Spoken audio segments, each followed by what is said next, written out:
All right, welcome back, ladies and gentlemen, to the GSL. I am Moltrap.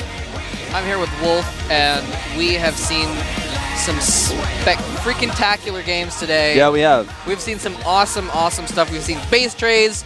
We've seen like multi-pronged attacks. We've seen sentry drops. We've seen High Templar drops. We've seen High Templar next to a cliff storming on the high ground with an observer there. We've seen Mech versus Bio and TVT. Yeah.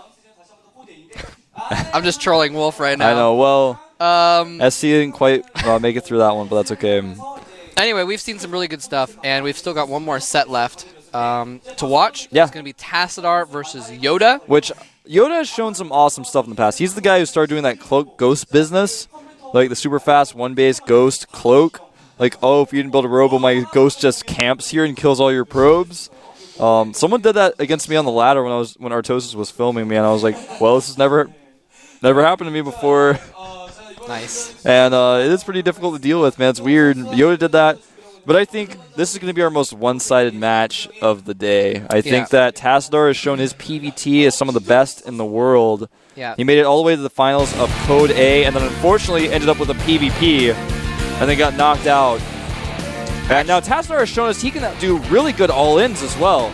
He's done a crazy Blinkstalker all-ins, Void Ray all-ins. Now Tassadar, he's here you can see he actually beat Phoenix a few days ago. Yeah, that was to this point. That was kind of a crushing victory for Tassadar there. Now Tassadar, he's actually mostly proven himself against Zerg. He's actually usually not very good against Terrans. In fact, the reason why he's here instead of Code S is because of Noble S, SC, and Nuclear. 3 Terrans who beat him in the up and down matches. Yeah. So, you know, there is that he actually hasn't been doing too well against Terrans. In fact, Jockji beat him, and Jockji's so good. Don't judge Jockji, man. Okay, I just don't know about him. Well, he beat Ryung in Code A. I believe he beat, was that Dreamer back there in the Icy Cup tournament just a few weeks before as well. Oh yeah, he did. Yeah, so he had like a good run. No, actually, Dreamer. Yeah, no, anyway. he beat Ryung and Noblesse last season. Yeah. On his way to the finals, but then like in the up and down matches, he's like, oh, I forgot to play in up and down matches, he didn't do very well against Terran, but otherwise, he's shown some awesome play against Terran, and I think that against YoDa, he's gonna have a really good chance. But yeah, here's the thing: YoDa is 2-7 versus Terran. Yeah. He actually has never beaten a good Terran. Holdwell, he beat the best to get here. Who is I would say, mediocre Terran. Well, yeah, YoDa's not playing against Terran. I don't know why I said that. It's versus Protoss. He's 2-7 versus Protoss. Yeah, I was just messing with you. He hasn't beaten a good Protoss. Sorry about that. I was just, yeah, my bad. The only Protoss he's beaten Core in GSTL. Yeah, and he took a game off Ace, who beat him in the series 2-1. So YoDa, not the best versus Terran. I mean, versus Protoss. I gotta stop saying that. Well, the first map is Belshire Beach. And ironically, we don't see very many Terran versus Prolosses on this map. Just coincidentally, that in most cases, you don't see a ton of those types of games on this map. Yeah. Like, Moltrap's like doubting me, is looking it up right now. I just wanted to see what the stats were. They're about even. It's only 6-5 PvT, so there's no like statistical bias. Yeah. Pretty even map. Pretty even map. Yeah. I'm actually like really interested in those stats. Not bad. Even though people think it's like a Zerg map, Zerg have only actually won 2 more games on it than they've lost. So that's interesting. Although that's, of course, you have to look at the players and the quality of the players involved in that too. So anyway, we're going to get underway here pretty soon. Belshire Beach is going to be the first map. Tassadar on the left, YoDa on the right. Those 2 guys are going to get started here in just a minute. Let's see who is going to take the lead with the first game in this best-of-3 series to advance to the round of 8 and the up-and-down matches. We're going to find out in just a moment. Just a few moments. Snap our fingers.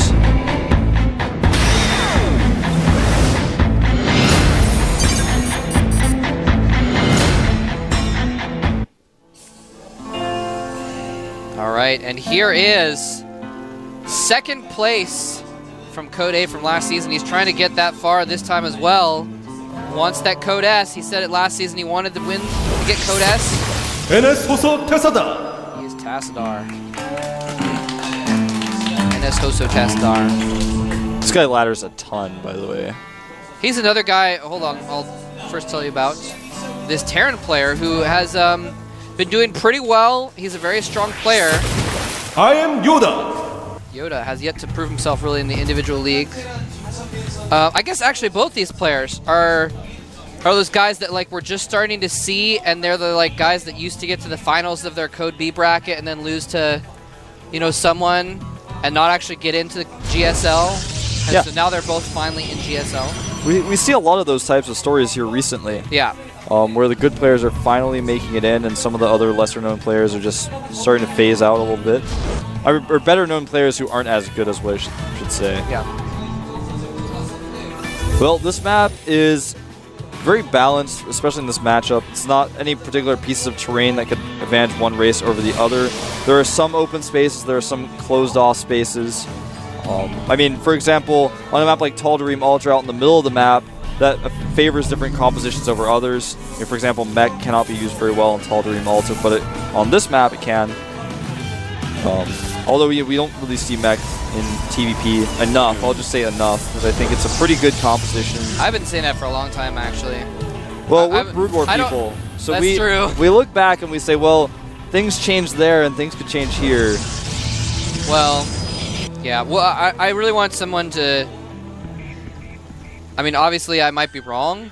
The mech might not do well, but I think it has the potential if done right. And I would like to see some people try and work with that. Try and work with mech versus Protoss, rather. Yeah, we have seen it work. I mean, like Jinro beat MC with mech. You know, yeah, that was a while back. Ago. That was a weird series. That was kind of showed a little bit of the potential of mech. Yeah, exactly. Interestingly, SCV is able to get in here. More interestingly, the probe was able to escape because, well, he escaped for a little bit. We didn't get a shot of it. The Marine just killed it. But the Marine accidentally saw it at the Scantipede, and the probe like got away. And I was like, the Scantipede just saved the probe's life. It's not actually neutral. But then the Marine did kill it because Tassadar stopped microing it. That's too bad. I just want to give you guys some extra insight that you guys didn't see on camera. Yeah. Yeah, behind the scenes. Behind the scenes Scantipede, Marine probe kind of engagement over there. See? Scantipedes, they're dastardly. Well, the Stalker wants to poke, but because of the map terrain here, the Marines are on the high ground. It's not really going to work. You can poke at the barracks, though, if he realizes what's kind of going on. That's exactly what he's going to do. And yeah, for a second, I thought he was going to walk past the depot and get himself trapped. And instead, he's just going to take some armor damage and then leave. That was a little bit weird. That was very weird. Tassadar going for a 1-gate expand. It was like he was like, oh, well, I hear the Marines shooting. They must be right over that bunker, right? And he's like, wait, where are they? Yeah, like, he saw them, and I was like, oh, now he's just going to do the right thing and poke at the barracks. And he was like, nah, I don't really want to. He went in there. Well, SCV gets in here again. Is it? This time he's not going to be able to get into the main base, but most importantly sees the Nexus, yeah. Yeah. Maybe, you know, sometimes it confuses me, like, when someone's thing shoots from the high ground, you can see it, but you can't target it, so maybe he, like, got confused and thought he could target it or something, I don't know. That's very unlikely, but somehow he got confused there and took some damage on that Stalker. Yeah, I was a little confused by that myself. Point. YoDa's going to actually take his expansion before Tassadar gets his up. Yeah, he went for a 1-Rax expand, got gases immediately. Now he's got up to 3 barracks. He started stim very quickly. He's going to start concussive shells as well in his second tech lab. Very safe expansion by YoDa. Yeah, I think, yeah, and then he's probably going to follow that up with the combat shields and get all of his tech lab upgrades for the infantry all about the same time. Yeah, he probably will. I'd like to see him get a factory pretty quickly after this as well, as soon as he can afford it. He got that super fast command center. Put it on layaway if you can't afford it. Charges on the card. That's right. Engineering bay going down for YoDa to get fast upgrades. Also needs to be prepared for anything that Tassadar might want to throw at him later, like Dark Templar. He might want to throw Dark Templar at him, yeah. He might want to throw some Dark Templar at him. Brings a Warp Prism over. He doesn't like, you know, normally the Warp Prism actually just transfers the Protoss units into bits of data and then like reloads them and reconfigures them, but this particular Warp Prism is actually just going to throw them. It's actually just, it's got a catapult on the back. Yes. Well. What is this, Warcraft in space? I wish I played Warcraft and Warcraft 3. It's not too late, man. I really kind of wish I got into it because there's so many references and things I wish I knew and understood. That I played it a little bit, but I played it so little that I don't remember anything about it. And Twilight Council's almost up.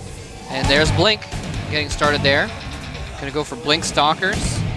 And the Forge is almost finished as well. He's gonna start +1 armor. But YoDa is actually ahead a little bit in the upgrades. So I think with the even with Chrono Boost on the Forge, they're going to be about even. Yeah, it's very true. And Blink being researched before charge is something that's very unusual to see in most cases. Because what's kind of weird is Tassadar only has 3 Stalkers out right now, and he's probably not going to even have 5 out when Blink finishes. So getting that Blink first seems like a questionable decision. He's made so many sentries. And YoDa is actually...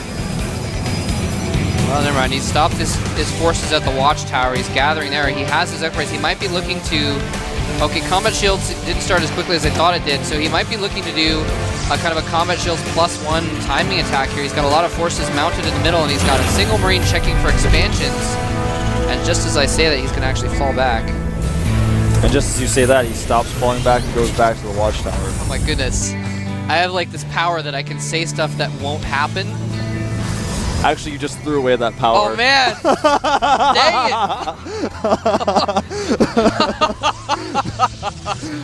it! Now you can't get it back either. I used my power to cancel it out. Oh, but wait! Maybe I just made it. No. No, it's gone now. You can't actually do it anymore. I can't do it anymore.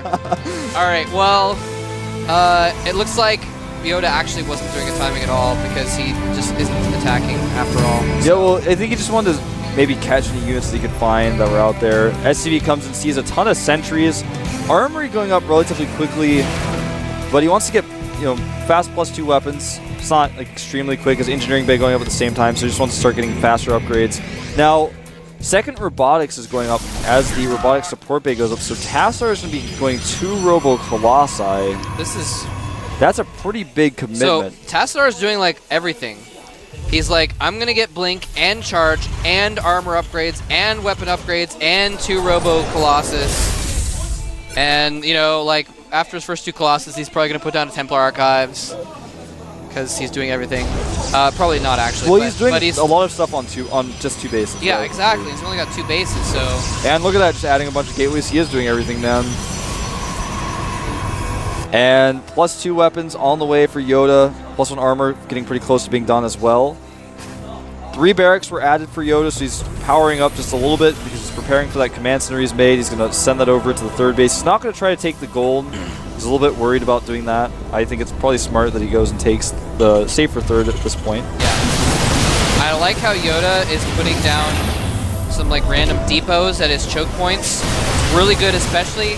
We didn't catch a shot of it, but YoDa actually ran an SCV into Tassadar's expansion and saw his unit composition and saw sentries and zealots only. So he's like, all right, well, if you've got a lot of zealots with charge, then putting down depots to like force more choking is going to be really good. Well, also funneling the zealots. Yeah, it's like 6 or 7 zealots will charge on a depot. That's true. Yeah. The charge gets used, and you're already microing back. It's very good for you. So 2 Colossi being produced here at the time for Tassadar. It's very expensive. He cannot afford actually to produce off of all of his 6 gateways. He's not using the majority of those. So what I think we're going to see here is he's going to use those gateways as reinforcements. He's going to do a 2-base timing attack. Now YoDa doesn't know, or YoDa doesn't know exactly what type of timing attack he's doing, but he's preparing for something. He's got the factory at the 3rd base. He knows there's no 3rd base there. He's got the watchtowers. He keeps moving around the map. He's made so many ghosts. He's got 4 ghosts out on the map. Yeah. And I think he's like, well, I'm not 100% sure what's coming, but I'm trying to prepare for everything. Colossi, though, is pretty much what he's going to want to have. Yeah, the Colossi are actually going to be really big. They're going to be able to do a lot of damage because he doesn't have any. He's nowhere near Vikings right now. He's making all medevacs. And he has some Marauders at least. And there's the 3 Colossi moving out with a bunch of Stalkers. Well, he's going to take the gold. He's going to take the gold? I thought he was going to do a nice... Well, I mean, he's going to still probably do the attack, but it's going to be a little bit slower now.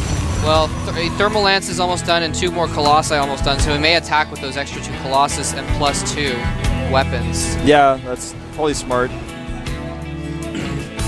Neither of these guys have really had an engagement at all, minus the SCV that like walked on the base and died. They were talking before the game actually, and they're like, all right, no rush 20, okay? Well, looks like that rule is about to get broken. All right, no rush 15. Stalker's blink forward 1, almost blinking to its death.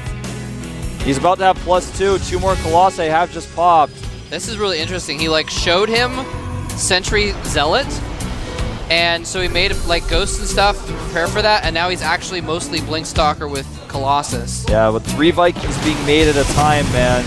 If he doesn't attack soon, this is going to be completely prepared for. There's so many EMPs. Before the Vikings. Oh! These units are all clumped up. And almost all the sentries are EMP'd, but there's just nothing to deal with the Colossus. 5 Colossus doing so much damage, completely tearing through YoDa's army in moments. And GG calling from YoDa. What?